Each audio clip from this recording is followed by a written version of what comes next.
আসসালামু আলাইকুম বন্ধুরা, কি অবস্থা সবার? কেমন আছেন সবাই? আশা করি সবাই ভালো আছেন। আজকে ঈদের পরের দিন আমরা সবাই মিলে পাটুল যাচ্ছি। পাটুল মিনি কক্সবাজার নামে পরিচিত একটি জায়গা। তো আমরা বের হয়েছি আজকে গোসল দিতে যাওয়ার জন্য। সবাই জামা কাপড় বেঁধে নিয়েছি। তো চলেন যাওয়া যাক। আমি আর আমার ফুফাতো ভাই এক বাইকে চেপে রওনা দিয়েছিলাম পাটুলের পথে। আমাদের গ্রামের আরও 30 থেকে 40 জনের একটা দল 20টার মতো বাইক নিয়ে একসাথে বের হয়েছিলাম, পুরো একটা ছোট্ট ট্যুরের মতো। তো সবাই সামনে চলে গিয়েছিল, আমি আর আমার ফুফাতো ভাই ধীরে ধীরে আগাচ্ছিলাম আর ভিউ দেখতেছিলাম যে কেমন সুন্দর। রাস্তাটা অসাধারণ, দুই পাশে বিল আর মাঝখান দিয়ে চলে গেছে সরু একটা রাস্তা। যদিও এখনও পানি পুরোপুরি আসেনি, কিন্তু চারপাশে হালকা পানি জমতে শুরু করেছে। মনে হচ্ছিল আর কিছুদিন পরে চারিদিকে পানিতে ভরে যাবে আর এই রাস্তা হয়ে উঠবে যেন কোনো সিনেমার দৃশ্য। দুই সাইডে প্রচুর পাখি ছিল আর প্রচুর রোদ, এত গরম। আসলাম আমরা পাটুলে, কি গরম আর কি রোদ। মামা, তোমার ফিলিংসটা বলো। আমার ফিলিংস পানি পড়ছে, কি যে কষ্ট মামা। আসলাম এদের কথা শুনে, বলো। হাত পা ফুলে যাচ্ছে। মামা, তোমার ফিলিংস বলো তো এখানে এসে। মামা, তোমার ফিলিংসটা শেয়ার করো। চমৎকার অনুভূতি। অনুভূতিটা বলো মামা। আমার অনুভূতি খুবই চমৎকার। কৃষক যে আলচনু রানা ভাই, আপনার ফিলিংসটা বলেন।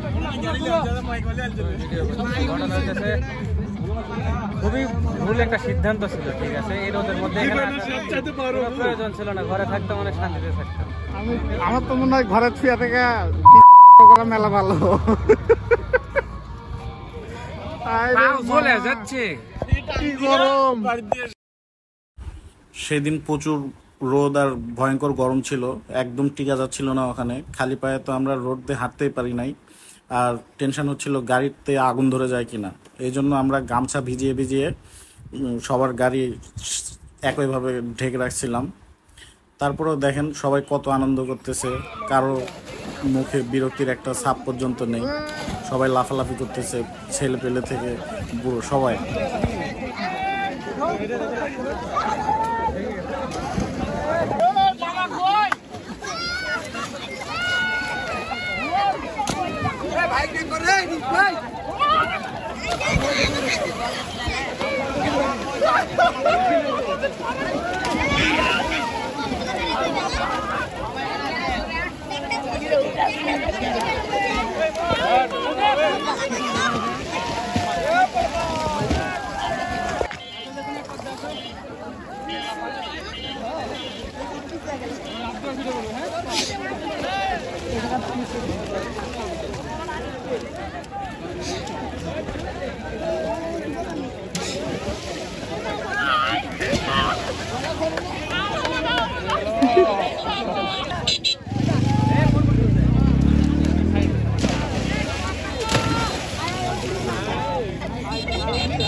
গাইস, গোসল শেষে, ফুটবল খেলা শেষে অনেক বিরক্ত লাগতেছে।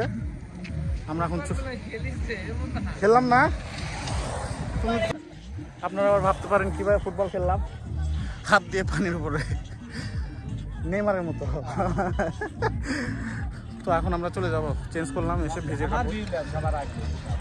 এই যে আমাদের মামাকে সব দায়িত্ব বুঝে দেওয়া হয়েছে, বাইক থেকে শুরু করে মোবাইল, ঘড়ি, মানি ব্যাগ। মামাকে বেঁচে দিলে প্রচুর টাকা পাওয়া যাবে। মামাকে ছেড়েই আমরা চলে যাচ্ছি, কারণ আর সহ্য হচ্ছে না। চলেন, চলো চলো মামা। গরমে মাছ করতে এসে গাড়ি থামিয়ে আইসক্রিম নিলাম।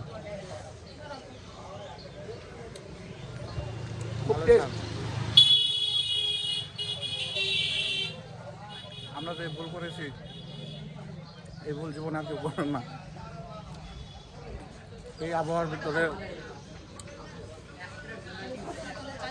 বাইরে বেরোয়া একেবারে বোকা আরামের কাজ, আমরা সেটা বুঝি নেই।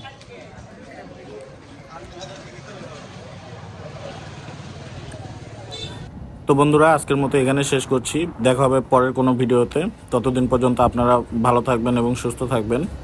তো দেখা হচ্ছে নেক্সট কোনো ভিডিওতে। খোদা হাফেজ।